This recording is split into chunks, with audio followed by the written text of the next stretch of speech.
Ever wonder why some colors make you look radiant and others just don't? Like you throw on a top that you loved in store, but when you get home, it makes you look kind of dull or tired. It's not in your head, and it's not about needing more makeup or a better tan. It's all about color theory and knowing which shades actually work with your skin tone. Today, we're breaking down how to find the best colors for your skin tone so you can feel more confident and put together without doing anything extra. Just picking the right color can instantly elevate your outfit, even if it's just the most basic tee and jeans. In this video, I'm going to be walking you through the basics of color theory, how to figure out your undertone, and the colors that naturally flatter warm, cool, and neutral skin, and how to build a color palette that actually works for you. I'll also share what you can do if you love to wear colors that aren't traditionally flattering, because it's fashion, okay? It's not a rule book. You can wear whatever you want to wear, okay? So let's get into it. All right, so let's start with the basics, because if you've ever heard terms like cool tones or undertones and felt totally lost, don't worry, this is the part that makes everything else click. So what is color theory? Okay, so in fashion, color theory is all about understanding how colors work together and how they affect the way we see things and how they can change the overall vibe of your outfit. And more importantly, how they interact with you, your skin tone, your features, and just your natural coloring. One of the key things to understand is undertones. This is where we figure out if your skin is warm, cool, or has neutral undertones. If you have warm undertones, your skin has a golden, peachy, or yellow hues underneath. If you're cool tone, your skin has more pink, blue, or rosy undertones. And if you're neutral, then you're kind of a balance of both, okay? You may not necessarily lean like clearly warm or clearly cool. Knowing your undertones helps you choose color that enhance your natural glow instead of clashing with it, because you can be the same shade as someone else. Like you can both be dark skinned, but your undertones can make certain colors look completely different on you. Now let's talk about the color wheel. Don't worry, we're not going to get super artsy. The color wheel just helps us understand where color falls in terms of temperatures. So warm colors include red, orange, yellow, and earthy tones like olive and rust. These tend to flatter warm undertones best. Cool colors are those blues, purples, emeralds, and icy tones, great for cool undertones. And then there's neutrals, okay, which are like the black, the white, the gray, the beige, sometimes navy or cream, and these can be either warm or cool depending on the shade. Also, the colors that you wear don't just change how you look, they can change how you feel. If you want to feel bold and energized, you can go for a bright red. If you want to look soft and serene, you can try a muted lavender or a cool gray. Color affects the mood of your outfit and how people perceive you without even saying a word. So once you understand which colors naturally complement your skin tone, getting dressed becomes so much easier and way more fun. You'll start to notice which pieces in your closet make you feel alive and which ones you've been avoiding for a reason. Okay, so now that we talked about undertones, let's talk about how to actually figure out what yours are, because this is where things get a little bit personal. Like I mentioned earlier, there are three main undertones. Okay, we have the warm, we have cool, and we have neutral. And while your skin tone might change slightly with the seasons, like if you get a tan easily or if you get lighter in the winter, your undertone stays pretty consistent year round. So let's go through a few easy tests that you can do at home to kind of figure out where you fall. Starting off with the vein test, look at the veins in the inside of your wrist under natural light. If they look more green, you probably have warm undertones. If they look more blue or purple, then you're probably more likely cool tones. And if you're kind of in between and not clearly green or blue, then you may be neutral. Number two is the jewelry test. Think about whether you look better in gold or silver jewelry.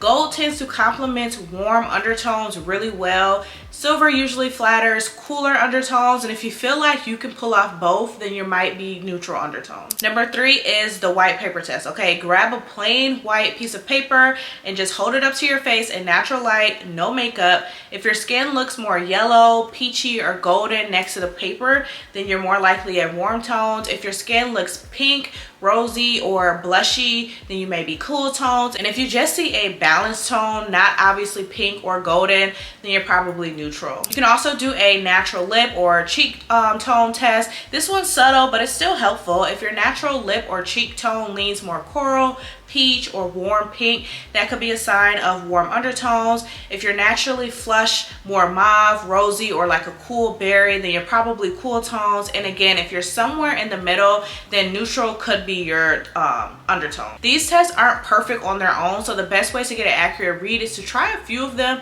and see what patterns start to show up. And a quick side note, lighting matters a lot, so try to do these tests near a window or in natural daylight. Overhead lighting, yellow bulbs, or even your phone screen can totally throw things off. Also, things like hair color, spray tans can affect how you perceive your undertone, especially if you've recently made a big change. For example, if you've dyed your hair ash blonde and suddenly everything's so warm on you, it might just be because of the contrast. The point here isn't to like overthink it, okay? Just think about noticing what makes your skin light up, what makes you look healthy and glowing and fresh versus what kind of drags you down. Once you have a sense of your undertone, you'll start to understand why certain colors just work, and then it makes shopping, styling, and even decluttering your closet a little bit easier. Okay, now let's talk about the fun part. Let's talk about which colors actually look best on each undertone. This is where things start to click. Once you understand your undertone and how color interacts with it, you'll start to see why some pieces in your wardrobe make you glow, why others tend to just be like, maybe later pile, okay? And let's break it down by undertone. If you have warm undertones, the goal is to lean into colors that mirror the warmth already in your skin. So think sunset shades, earth tones, rich golden hues. You'll look amazing in colors like olive green, mustard yellow, coral and peach, terracotta, warm reds like a tomato red, burnt orange, and warm browns like caramel or cinnamon. And so for neutrals, go for cream instead of a stark white, camel or beige, warm grays. These tones will bring out the golden undertones in your skin and make everything feel cohesive and effortless. If you've got cool undertones, your skin has a natural pink, red, or bluish undertone, so the colors that'll flatter you best are those on the cooler end of the spectrum. You'll look stunning in jewel tones like sapphire, emerald, ruby, fuchsia, and like cool pinks, lavender, plum, icy purples, icy blues, or like a steel blues. And for neutrals, stick with true white rather than cream, black, cool grays, navy. These color contrast beautifully against cool tone skin and give a fresh, polished vibe. If you have a neutral undertone, you kind of get away with the best of both worlds, okay? You can wear both warm and cool tones, but the key is balance. You'll look great in like a soft, dusty pink, muted tones like taupe or mauve, teal, which blends beautifully with warm and cool tones, soft greens, gentle blues, grayish purples. And for neutrals, you can wear beige, gray, soft whites, even charcoals. Your best shades are often the ones that are more muted, balanced version of color, so not too warm and not too cool. You want tones that don't overpower your natural features. Remember though that these aren't like rules. These are just like tools that help you get dressed more with intention. Once you know what works with your natural coloring, you'll feel way more confident pulling those pieces and highlighting your best features. Okay, so now that you know your undertone and you know which colors flatter your undertone, let's talk about how to actually use that knowledge when you're building your wardrobe. One of the easiest ways to make getting dressed feel effortless is to create a capsule color palette, and that's just a group of shades that you can mix and match confidently because they all work with your skin tone and they work with each other. So think about it like this, okay? You got your primary colors. These are your go-to shades that you'll wear often, the shades that you naturally gravitate towards for tops, dresses, blazers, etc.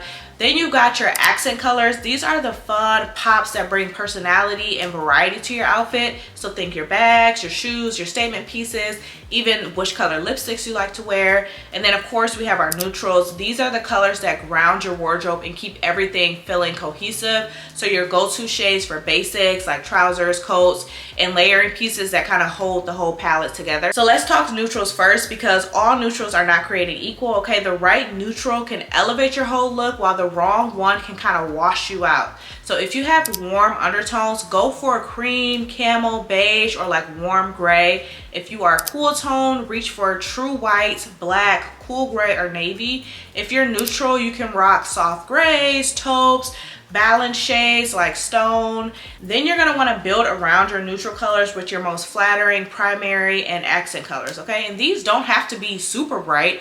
Even subtle colors can look powerful when they complement your skin tone. So let me give you like an example so you can kind of picture what it will look like. So for like, if you had a warm undertone, your neutrals could be cream, camel, warm gray. Your primary colors could be terracotta, mustard, olive green.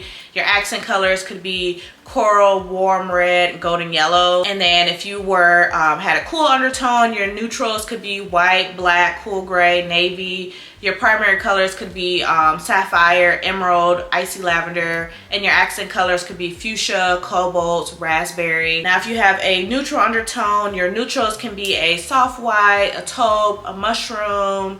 Your primary colors could be dusty rose, soft teal, a muted plum, and your accent colors could be like a seafoam green, mauve, gray blue.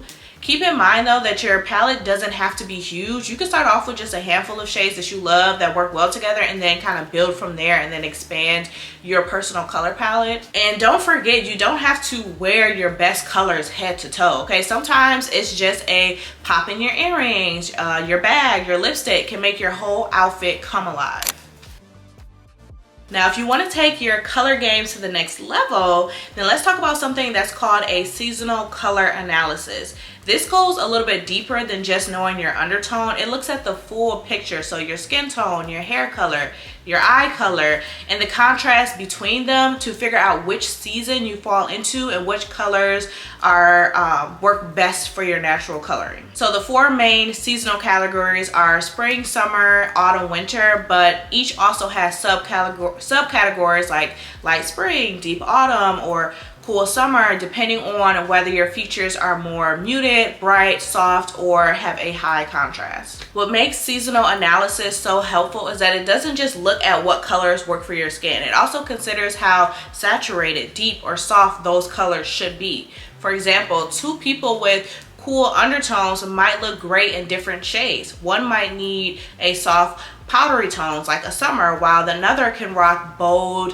jewel tones like a winter. You can find free seasonal color quizzes online, or even work with a stylist or a color consultant if you want a deep dive. I know you guys have probably seen it all over TikTok, because I've seen these color analysis all over TikTok and on like different social media platforms. And it's definitely can be a powerful tool, but it's not meant to box you in. So think of it more as a guide to help you explore colors that you may have never considered, and then shop and style with more confidence because you know which colors look best on you.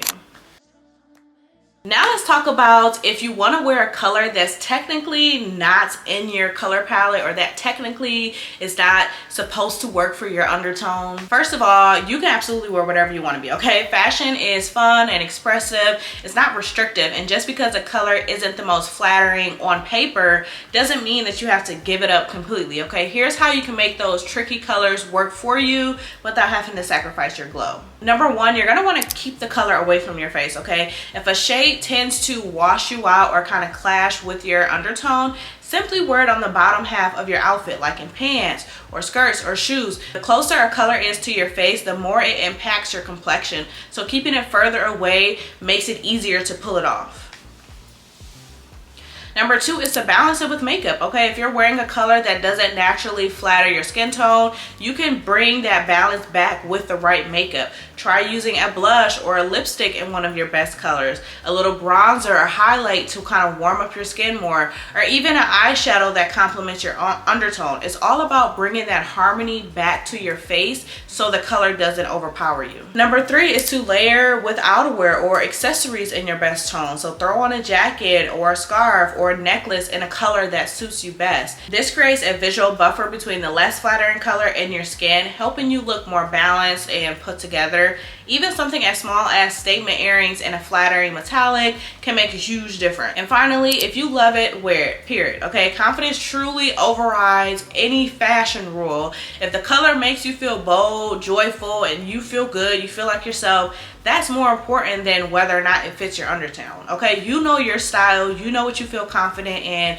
so if all else fails, wear what you want to wear what you feel confident in. So again, just use color theory as a tool, not a rule book. Let it guide your choices to help you feel more confident, but don't let it limit your creativity. At the end of the day, how you wear something matters just as much as what you wear, okay? Alrighty guys, so that's it for today's video. I hope this helps you look at color in a whole new way and kind of give you a few light bulb moments, because when you understand what works for you, getting dressed becomes so much fun, way easier, and then you can kind of explore colors that you never even thought of. If you enjoyed this video, make sure that you guys like, subscribe, even share with a friend who's trying to level up their style. Let me know in the comments what's one color that you used to avoid but now you love. And thank you guys so much for watching. I will see you guys in my next one. Peace out.